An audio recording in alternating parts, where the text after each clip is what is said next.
अब हामी गएर जाउँ के डायग्नोस्टिक हाइपरक्याल्सिमियाको बारेमा डिस्कस गर्न। हामीले नर्मल फिजियोलोजी डिस्कस गरिसकेका छौँ, यो कसरी भइरहेछ यसमा एकचोटि ब्रिफमा म भनिदिइरहेको छु। के भयो कि हाम्रो स्किन एन्ड फुडबाट भिटामिन डी पायो, यो भिटामिन डी कहाँ गयो, लिभरमा जान्छ, लिभरमा गएपछि के हुन्छ, यो चाहिँ हाम्रो मेटाबोलिजममा भिटामिन डी हो। अब भिटामिन डी के हुन्छ कि अब भिटामिन डी जुन छ नि यो चाहिँ 25 हाइड्रोक्सिलेज लिभरमा हुन्छ। यो लिभरले के गर्छ कि 25 हाइड्रोक्सिलेज भिटामिन डीमा कन्भर्ट गरिदिन्छ। यो चाहिँ हाम्रो के हुन्छ हाइड्रोक्सिल, यो चाहिँ अब जान्छ कहाँ, यो जान्छ किडनीमा। किडनीमा के हुन्छ 1 अल्फा हाइड्रोक्सिलेज हुन्छ, यसले के गर्छ कि 125 डाइहाइड्रोक्सिलेजमा कन्भर्ट गरिदिन्छ। अनि यो जुन छ नि भिटामिन डी, अब यो कहाँ जान्छ, अब एक्टिभ भिटामिन डी भयो, यो एक्टिभ भिटामिन डी कहाँ जान्छ जिआइटीमा। जिआइटीमा गएर के गर्छ कि क्याल्सियम अनि फस्फोरस के गर्छ एब्जर्प्सन गराइदिन्छ। अब क्याल्सियम धेरै एब्जर्ब भएपछि कहाँ जान्छ, अब क्याल्सियम धेरै एब्जर्ब भयो अनि यो कहाँ जान्छ, यो गएर एक नेगेटिभ इम्प्याक्ट कहाँ पार्छ पाराथाइरोइड हर्मोनमा, पाराथाइरोइडमा। त्यहाँ गएर भन्छ कि अब तिमी धेरै रिलिज नगर पाराथाइरोइड हर्मोनलाई। पाराथाइरोइड हर्मोन रिलिज नभएपछि के हुन्छ कि अब क्याल्सियम हाम्रो धेरै भयो। यदि के भयो कि अनि यसले फेरि के गर्छ 125 यसले पनि के हुन्छ माइल्ड इन्हिबिट रिएक्सन देखाउँछ पाराथाइरोइड हर्मोनमा। अब क्याल्सियम घटेको छ भने क्याल्सियम घटेको बेला के हुन्छ पाराथाइरोइड हर्मोन एक्टिभेट हुन्छ, जुन चाहिँ हाम्रो पाराथाइरोइड हर्मोन रिलिज गर्छ। पाराथाइरोइड ग्ल्यान्ड एक्टिभेट हुँदैछ भने हाम्रो पाराथाइरोइड हर्मोन रिलिज गर्छ। पाराथाइरोइड हर्मोनले के गर्छ बोनमा अनि किडनीमा गएर दुईवटा काम गर्छ। एउटा काम के गर्छ कि यो 1 अल्फा हाइड्रोक्सिलेज एक्टिभेट गर्छ, अनि अर्को चाहिँ के गर्छ कि यो बोनबाट क्याल्सियम अनि फस्फोरसलाई रिडक्सन गर्छ, जसले गर्दाखेरि हाम्रो प्लाज्मामा फेरि क्याल्सियम लेभल नर्मलमा मेन्टेन भइहाल्छ। अनि के हुन्छ कि क्याल्सियम रिजर्भसन हाम्रो यहाँबाट भयो किडनीबाट पनि, त्यो गएर हाम्रो कहाँ गर्छ मेन्टेन गर्छ। अनि यहाँबाट जुन बोनबाट रिजर्भ भएको फस्फोरस छ नि फस्फोरस, त्यो चाहिँ हाम्रो फस्फोरस कहाँ चाहिँ एक्सक्रिट आउट भएर हाम्रो किडनीबाट बाहिर गइहाल्छ। दिस इज कल्ड क्याल्सियम के भन्छ क्याल्सियम यो चाहिँ हाम्रो क्याल्सियम मेटाबोलिजम ब्रिफली। अब हामी हाइपरक्याल्सिमियाको बारेमा डिस्कस गरौँ। हाइपरक्याल्सिमिया भनेको सेरम क्याल्सियम यतिभन्दा बढी छ भने कति 10.5 mg/dL बढी छ भने बढी छ भने, अथवा आइजोनाइज क्याल्सियम हेऱ्यो भने मोर देन 5.25 भन्दा बढी छ भने mg/dL। अब सिभियर और क्राइसिस के हुन्छ मोर देन 40 mg/dL भन्दा बढी जान्छ। अनि यो भनेको के हो कि लाइफ थ्रेटिङ हो, यसमा पेसेन्ट कोमामा जान सक्छ, साइकोसिसमा जान सक्छ, स्टुपर और एरिथमियामा पनि पुग्न सक्छ, उसको हार्ट एरिथमिया जान्छ जसले कार्डियक अरेस्ट हुन्छ। त्यसपछि हाइपोक्याल्सिमिया भनेको के हो कि 8.5 भन्दा 8.5 mg/dL भन्दा कम भयो भने क्याल्सियमको लेभल सेरममा। सिभियर भनेको लेस देन 7 भन्दा कम भयो भने mg/dL। यसले गर्दाखेरि टिटेनिस, सिजर और एरिथमिया पनि हुन्छ। करेक्टेड क्याल्सियमको फर्मुलामा हेर्दाखेरि करेक्टेड क्याल्सियम भनेको मेजर टोटल क्याल्सियम प्लस हाम्रो 0.8 इन्टु 4 माइनस अल्बुमिन ग्राममा पर डेसिलिटरले हाम्रो अल्बुमिन कति छ त्यसलाई 4बाट घटाएर 0.8ले मल्टिप्लाई गरेर हाम्रो मेजर क्याल्सियम टोटल जति छ त्यो हाम्रो निकाल्यो भने करेक्टेड क्याल्सियम निस्किन्छ। अब कज अफ हाइपरक्याल्सिमिया हेऱ्यो भने हाइपरक्याल्सिमिया पहिलो भनेको के हो कि अब पाराथाइरोइड हर्मोन डिपेन्डेन्ट हुनसक्छ अरू डिपेन्डेन्ट भयो भने के हुन्छ कि अब पाराथाइरोइडको आफ्नो प्रब्लम छ भने, पाराथाइरोइड ग्ल्यान्डको आफ्नो प्रब्लम छ भने हाम्रो के हुन्छ हाइपरक्याल्सिमिया हुन्छ। जस्तै के भयो कि प्राइमरी हाइपर पाराथाइरोइडिजम, यसमा के हुन्छ कि पाराथाइरोइडको एडिनोमा हुनसक्छ, हाइपरप्लेसिया हुनसक्छ और कार्सिनोमा हुनसक्छ, जसले गर्दाखेरि पाराथाइरोइड हर्मोन धेरै रिलिज हुन्छ, जसले गर्दाखेरि बोनबाट रिजप्सन धेरै हुन्छ अनि किडनीबाट पनि रिएब्जर्सन धेरै भएर प्लस सेरम क्याल्सियम बढ्छ।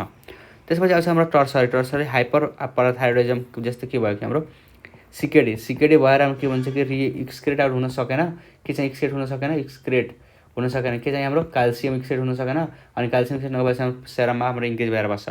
फेमिलियल हाइपर क्याल्सियुरिक हाइपरप्लेसिया, यसमा पनि हाम्रो के हुन्छ कि क्याल्सियम लेभल सेरममा बढ्छ। अर्को भनेको के हो कि पिटिएस इन्डिपेन्डेन्टमा के हुन्छ कि अब पाराथाइरोइड ग्ल्यान्डको आफ्नो प्रब्लम होइन, पाराथाइरोइड हर्मोनको आफ्नो प्रब्लम होइन, तर अरूले गर्दाखेरि यो पाराथाइरोइड हर्मोन फङ्सन गरिरहेको छ, त पाराथाइरोइड हर्मोन जुन छ नि त्यसले गर्दाखेरि के भइरहेछ कि अब सेरममा बढिरहेछ। जस्तै मेलेग्नेन्सीमा के हुन्छ कि पाराथाइरोइड हर्मोन लाइक हाम्रो के हुन्छ कि पारानियोप्लास्टिक सिन्ड्रोमले गर्दाखेरि हाम्रो पाराथाइरोइड हर्मोन रिलिज हुन्छ। बोन मेटास्टासिस भयो अथवा माइलोमा भयो। त्यसपछि भिटामिन डी एक्सेस भयो भने इन्टोक्सिकेसन हुन्छ ग्रानुलोमा और सार्कोइड टिबीमा हुन्छ। त्यसपछि इन्डोक्राइन भनेको थाइरोटोक्सिकोसिस, एड्रिनल इन्सुफिसियन्सी और फियोक्रोमोसाइटोमा, यिनीहरू यस्तो केसमा के हुन्छ हाइपरक्याल्सिमिया हुन्छ। त्यसपछि ड्रग लाइक थायाजाइड, लिथियम और भिटामिन ए टक्सिसिटी, यिनीहरूको टक्सिसिटी पनि के हुन्छ हाइपरक्याल्सिमिया हुन्छ। त्यसपछि इमोबिलाइजेसन और बोन रिजप्सनमा डिफेक्ट छ भने। अब कज अफ हाइपरक्याल्सिमिया त्यो हामी अघि डिस्कस गरिसकेका छौँ, सेम कुरा यहाँ पनि छ।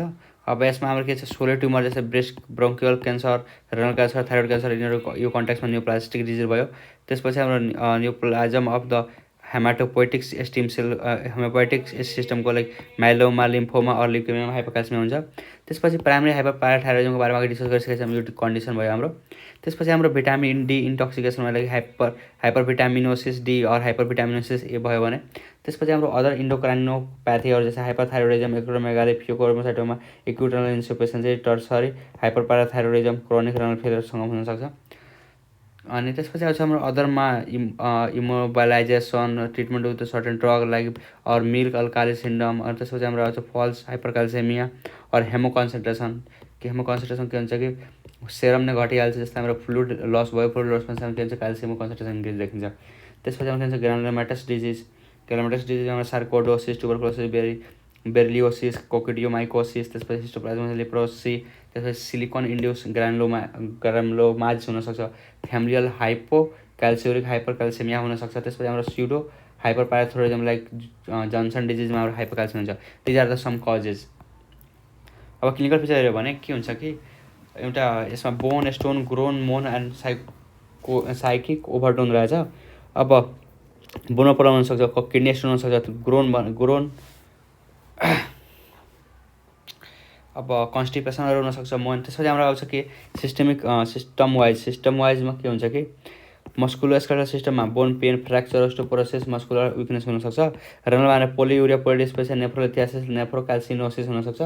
त्यसपछि जिआईमा हाम्रो anorexia, nausea, constipation, peptic ulcer, abdominal pain, pancreatitis हुन्छ, पेन्काइटाइटिस हुन्छ क्याल्सियम हाइपोक्याल्सियमले गर्दाखेरि। त्यसपछि हाम्रो पेप्टिक अल्सर पनि हुन्छ, एब्डोमिनल पेन। त्यसपछि हाम्रो न्युरोमा फ्याटिग, कन्फ्युजन, डिप्रेसन और साइकोमा हुनसक्छ। त्यसपछि कार्डियकमा हेऱ्यो भने कार्डियकमा सर्ट के हुन्छ क्युटी इन्टरभल हुन्छ। त्यसपछि एरिथमिया और फर्स्ट डिग्री एबी ब्लक हुनसक्छ हाइपोक्याल्सियमले गर्दाखेरि। इन्भेस्टिगेसन अब हामी के गर्न सक्छौँ, त्यसमा क्याल्सियम कन्फर्म के हुन्छ, हाम्रो कन्फर्म हाइपरक्याल्सिमिया छ भने सेरम क्याल्सियम हेर्न सक्छौँ, करेक्टेड क्याल्सियम हेर्न सक्छौँ। सेरम क्याल्सियममा टोटल आवर आयोनाइज हुन्छ। त्यसपछि करेक्टेड क्याल्सियममा एडजस्ट फर द एल्ब्युमिनले गर्दाखेरि बढेछ घटेछ पनि देखिन्छ। त्यसपछि के हुन्छ हाम्रो पिटिएसको लेभल हेरेर क्लासिफाई द कज अनुसार हामी इन्भेस्टिगेसन गर्छौँ। त्यसपछि पिटिएस लेभल के गर्न सकिन्छ, इन्क्रिज पिटिएस छ भने पिटिएस डिपेन्डेन्ट प्राइमेरी टर्सरी हाइपरथाइरोइडिजम हुनसक्छ और फ्यामिलियल क्याल्सिनोरिक हाइपरक्याल्सिमिया हुनसक्छ।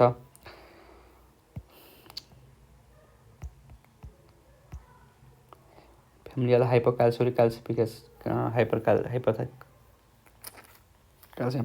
त्यसपछि पिटिएस डिक्रिज छ भने PTH independent malignancy vitamin A drugs और high calcium level suppress PTH गरेको हुन्छ। त्यसपछि सुपरेटिभ टेस्टमा हामी के गर्न सक्छौँ, serum albumin, phosphate, ALP, creatinine, vitamin D, 24 urine calcium, malignancy workup like parathyroid hormone. त्यसपछि एसपिएफ इमेजिङ इफ सस्पेक्टेड। त्यसपछि के छ इसिजी हामी गरिहाल्नु, सर्ट क्युटी इन्टरभल और रेटमा देखिन्छ।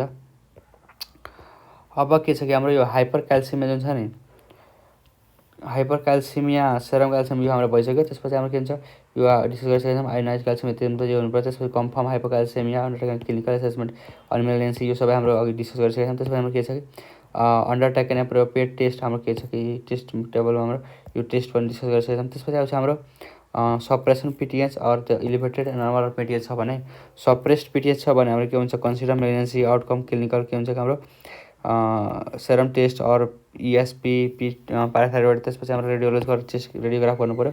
त्यसपछि हाम्रो के छ 25 हाइड्रोक्सी डी भिटामिन डी के छ हाम्रो इलिभेटेड छ भने भिटामिन डी इन्टोक्सिकेसनलाई कज हुनसक्छ। नर्मल 25 हाइड्रोक्सिल भिटामिन डी छ भने के हुन्छ OH। त्यसपछि 125 डाइहाइड्रो भिटामिन डी हुन्छ। त्यसपछि हाइड्रोक्साइड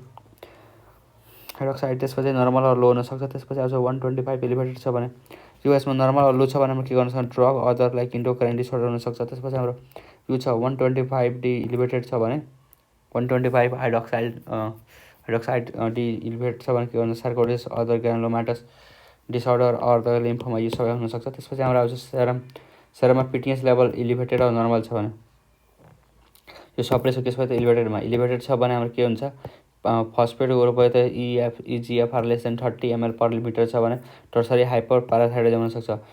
युएसमा हाम्रो के हुन्छ normal serum keratin and low PO2 and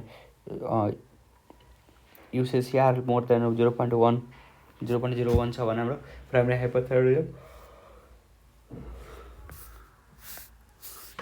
normal सेरममा check हुन्छ।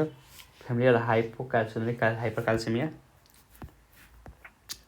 त्यसपछि आउँछ डायग्नोस्टिक एप्रोच हाइपरक्याल्सिमियाको लागि कन्फर्म हाइपरक्याल्सिमिया गर्नुपर्छ, रिपिट सेरम क्याल्सियम कलेक्ट गर्नुपऱ्यो। त्यसपछि चेक आयोनाइज क्याल्सियम छ कि नै, गोल्ड स्ट्यान्डर्ड हो चेक आयोनाइज क्याल्सियम। त्यसपछि हाम्रो के हुन्छ मेजर अफ पिटिएचमा के हुन्छ इन्क्रिज पिटिएच डिपेन्डेन्ट हुन्छ, डिक्रिज पिटिएच भने पिटिएच इन्डिपेन्डेन्ट हुन्छ। यो हाम्रो अघि कज डिस्कस गरिसकेका छौँ। त्यसपछि आउँछ diagnostic approach of hypercalcaemia stability target test हुन्छ, टार्गेट टेस्टमा फर्स्ट पोटामिन डी गर्न सक्छ। त्यसपछि युनिक क्याल्सियमले गर्दाखेरि हाम्रो यो देखिन्छ। त्यसपछि आउँछ मेलेन्सीमा हाम्रो इमेजिङ ट्युमर अर प्याराथाइरोइड हर्मोनहरू चेक गर्नुपऱ्यो, लाइक हर्मोन। त्यसपछि इमेजिङमा एब्डोमिनल एक्सरे गर्नुपऱ्यो, मेसोदरेनल calcium or nephrolithiasis, renal calculi or the nephrolithiasis. त्यसपछि चेस्ट मेलेन्सी देख्न सकिन्छ। इमेजिङ फर द प्याराथाइरोइड ग्ल्यान्डमा USG is a simple safe though the insensitive for the small tumour.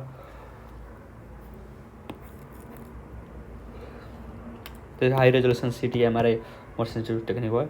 Measurement के general पिक्चरमा हाम्रो severity or symptoms guided treatment दिनु पऱ्यो। Mild asymptomatic छ भने लेस देन 12 mg/dL मेन्टेन गर्न, हाम्रो ट्रिटमेन्ट मेन्टेन गर्नलाई लेस देन यति छ भने हाम्रो माइल्ड असिम्टोमेटिक हुन्छ। त्यसमा treat underlying cause or avoid calcium intake or डिहाइड्रेसनबाट बचाउनु पऱ्यो। त्यसपछि एक्युट सिभियर हाइपरक्याल्सिमिया छ भने मोर देन 40 mg/dL छ भने सिम्टोमेटिक छ भने IV normal saline aggressive hydration गर्नु पऱ्यो। त्यसपछि loop diuretic furosemide after rehydration increase. त्यसपछि के हुन्छ कि इन्क्रिज क्याल्सियम एक्सक्रेसन, क्याल्सियम यो लुप डायरेक्टले गर्छ क्याल्सियम एक्सक्रेसन। त्यसपछि क्याल्सिटोनिन छ भने rapid but short lived effect आउँछ क्याल्सिटोनिन।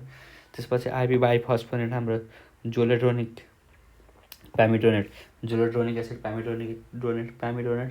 एसिड और मेनस्टे इन द मेलेग्नेन्सी हुनसक्छ। त्यसपछि आउँछ ग्लुकोकर्टिकोइड भिटामिन डी रिलेटेड हाम्रो सार्कोइड लिम्फोमा छ भने। त्यसपछि dialysis refractory renal failure or very severe छ भने। त्यसपछि म्यानेजमेन्ट अफ हाइपरक्याल्सियम अर्को भनेको डिफिनेटिभ अर लङ टर्मको लागि प्राइमरी प्याराथाइरोइडिजम छ भने प्याराथाइरोइडक्टोमी गर्नुपर्छ, थाइरोइडलाई निकालिदिनु पऱ्यो। त्यसपछि drug induce like stop culprit like thiazide, lithium or vitamin D हटाउनु पऱ्यो।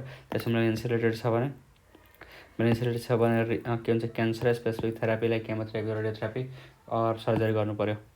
This is regarding the hypercalcaemia and in previous video we have discuss regarding the metabolism of calcium.